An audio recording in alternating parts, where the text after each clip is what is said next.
ನಮ್ಮ ಭಾರತದಲ್ಲಿ ಯಾವುದಾದ್ರೂ ಒಂದು ಅಭಿವೃದ್ಧಿ ಕಾರ್ಯ ಆಗಬೇಕು ಅಂತ ಹೇಳಿದ್ರೆ ಅಲ್ಲಿ ಎಲ್ಲದಕ್ಕೂ ಕೂಡ ರಾಜಕೀಯ ಅನ್ನೋದು ಅಡ್ಡಿ ಆಗುತ್ತೆ.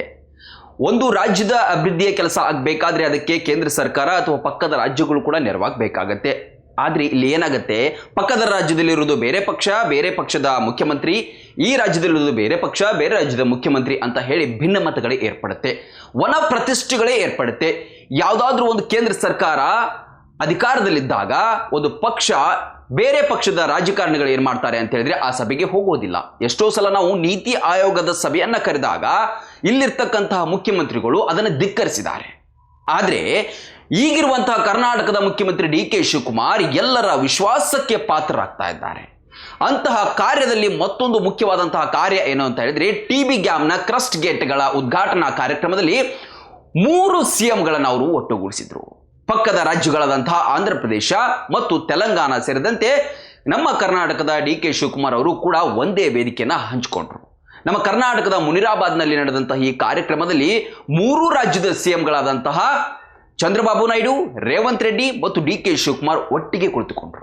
ತುಂಗಭದ್ರಾ ನದಿಯ ಬಗ್ಗೆ ಅದೆಷ್ಟೋ ವಿವಾದಗಳಿತ್ತು. ಅಂದರೆ ಈ ನದಿಯ ನೀರು 3 ರಾಜ್ಯಗಳಿಗೂ ಕೂಡ ಹಂಚಿ ಹೋಗ್ತಾ ಇತ್ತು. ಹಾಗಾಗಿ ವಿವಾದಗಳು ಏರ್ಪಡೋದು ಸಾಮಾನ್ಯ. ಆದರೆ ಮುಖ್ಯಮಂತ್ರಿ ಡಿ ಕೆ ಶಿವಕುಮಾರ್ ಏನು ಮಾಡಿದ್ರು ಅಂತ ಹೇಳಿದ್ರೆ 3 ರಾಜ್ಯಗಳ ಅಂದರೆ ಆ 2 CMಗಳ ಮನವನ್ನ ಒಲಿಸಿ ಆಯ್ತು ನಾವು ರಾಜಕೀಯವನ್ನ ಬದಿಗಿಡೋಣ, ಒಟ್ಟಿನಲ್ಲಿ ನಮ್ಮ ವನ ಪ್ರತಿಷ್ಠೆ ಬೇಕಾಗಿಲ್ಲ, ರಾಜಕೀಯ ಬೇಕಾಗಿಲ್ಲ, ರೈತನ ಅನ್ನದಾತನ ಹಿತವೇ ಮುಖ್ಯ ಅನ್ನೋದನ್ನ ಇವರು ಸಾರಿದ್ರು. ಡಿ ಕೆ ಶಿವಕುಮಾರ್ ಅವರು ಅಧಿಕಾರಕ್ಕೆ ಬರ್ತಾ ಇದ್ದ ಹಾಗೆ ಇದೊಂದೇ ಕಾರ್ಯ ಅಲ್ಲ, ಬೇರೆ ಬೇರೆ ರಾಜ್ಯದ CMಗಳನ್ನ ಅಥವಾ ಬೇರೆ ಬೇರೆ ಪಕ್ಷದ ಹಿರಿಯ ನಾಯಕರನ್ನ ಭೇಟಿ ಕೂಡ ಮಾಡಿ ಅವರ ವಿಶ್ವಾಸ, ಸಲಹೆ, ಸೂಚನೆಗಳನ್ನು ಕೂಡ ತೆಗೆದುಕೊಳ್ಳುವಂತಹ ಕೆಲಸವನ್ನ ಮಾಡ್ತಾರೆ. ಎಷ್ಟೋ ಸಲ ನಾವು ಬೇರೆ ಪಕ್ಷ, ಅವರು ಬೇರೆ ಪಕ್ಷದ ಪ್ರಧಾನಿ, ಅವರು ಬೇರೆ ಪಕ್ಷದ CM ಅನ್ನೋದನ್ನ ನೋಡದೆ ಈ ರೀತಿಯಾಗಿ ರಾಜ್ಯದ ಅಭಿವೃದ್ಧಿಯನ್ನ ಅವರು ಗಮನದಲ್ಲಿ ಇಟ್ಕೊಂಡಿದ್ದೇ ಆದರೆ ಯಾವ ಪಕ್ಷ, ಯಾವ ರಾಜಕಾರಣಿ ಕೂಡ ಇಲ್ಲಿ ಗಮನಕ್ಕೆ ಬರೋದಿಲ್ಲ. ಹಾಗಾಗಿ ಡಿ ಕೆ ಶಿವಕುಮಾರ್ ಅವರು ಏನು ಹೇಳಿದ್ದಾರೆ ಅಂತ ಹೇಳಿದ್ರೆ ನಾವು ಅಭಿವೃದ್ಧಿಯ ವಿಚಾರದಲ್ಲಿ ರಾಜಕೀಯ ತರೋದಕ್ಕೆ ಹೋಗಲೇಬಾರದು ಅಂತ ಹೇಳಿದ್ದಾರೆ. ಈ ಡಿ ಕೆ ಶಿವಕುಮಾರ್ ಅವರ ನಡೆ ಇದೀಗ ಕೇವಲ ನಮ್ಮ ರಾಜ್ಯ ಅಥವಾ ಕಾಂಗ್ರೆಸ್ ಪಕ್ಷದವರ ಗಮನವನ್ನು ಮಾತ್ರ ಸೆಳೆದಿಲ್ಲ.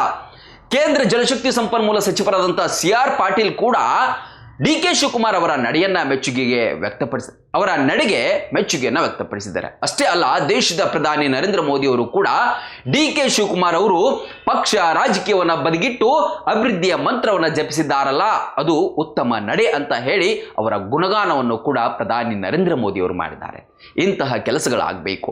ಯಾವುದೇ ಒಂದು ಪಕ್ಷ ನಾವು ಅದು ಇದು ಅಂತ ಹೇಳಿ ವನ ಪ್ರತಿಷ್ಠೆ ದಿಮಾಕು ಮಾಡ್ತಾ ಹೊರಟ್ರೆ ರಾಜ್ಯಕ್ಕೇನೆ ನಷ್ಟ ಆಗುತ್ತೆ ಹೊರತಾಗಿ, ರಾಜ್ಯದ ಜನಕ್ಕೆ ನಷ್ಟ ಆಗುತ್ತೆ ಹೊರತಾಗಿ ಯಾವ ರಾಜಕಾರಣಿಗಳಿಗೂ ಕೂಡ ನಷ್ಟ ಆಗೋದಿಲ್ಲ. ಹಾಗಾಗಿ ಡಿ ಕೆ ಶಿವಕುಮಾರ್ ಅವರ ಮೇಲೆ ಇದುವರೆಗೂ ಇದ್ದಂತಹ ಆರೋಪಗಳು, ಪ್ರತ್ಯಾರೋಪಗಳು, ಹಗರಣಗಳು ಏನೇ ಇದ್ರೂ ಕೂಡ ರಾಜ್ಯದ ಮುಖ್ಯಮಂತ್ರಿಯಾಗಿ ಅಭಿವೃದ್ಧಿಯ ಕೆಲಸಗಳನ್ನು ಮಾಡ್ತಾ ಇದ್ದಾರಲ್ವಾ, ಅದುವೇ ಅವರ ನಡೆ ಉತ್ತಮ ಅಂತ ಹೇಳಿ ಅನೇಕರು ಇವತ್ತು ಆಡ್ಕೊಳ್ತಾ ಇದ್ದಾರೆ. ಏನೇ ಇರಲಿ ಅಭಿವೃದ್ಧಿಯ ಮಂತ್ರವನ್ನೇ ನಾವು ಜಪಿಸೋಣ ಅಂತೇಳಿ 3 ರಾಜ್ಯಗಳ CMಗಳು ಕೂಡ ಇವತ್ತು ಒಗ್ಗಟ್ಟನ್ನು ಪ್ರದರ್ಶಿಸಿದ್ದಾರೆ. ನಾವು ನದಿ ಜೋಡಣೆ ಮತ್ತು ನದಿಯ ಹೂಳನ್ನು ಎತ್ತುವಂತಹ ಕೆಲಸವನ್ನು ಮಾಡ್ತೇವೆ ಅಂತ ಹೇಳಿ ವಾಗ್ದಾನವನ್ನು ಕೂಡ ಮಾಡಿದ್ದಾರೆ. ಇನ್ನೊಂದು, ಡಿ ಕೆ ಶಿವಕುಮಾರ್ ಅವರು ನಿನ್ನೆ ನಡೆದಂತಹ ಕಾರ್ಯಕ್ರಮದಲ್ಲಿ ಕೇವಲ ಜೈ ಕರ್ನಾಟಕ ಎನ್ನದೇ ಜೈ ಆಂಧ್ರ, ಜೈ ತೆಲಂಗಾಣ ಅನ್ನುವಂತಹ ಘೋಷಣೆಯನ್ನು ಕೂಡ ಕೂಗಿದ್ರು.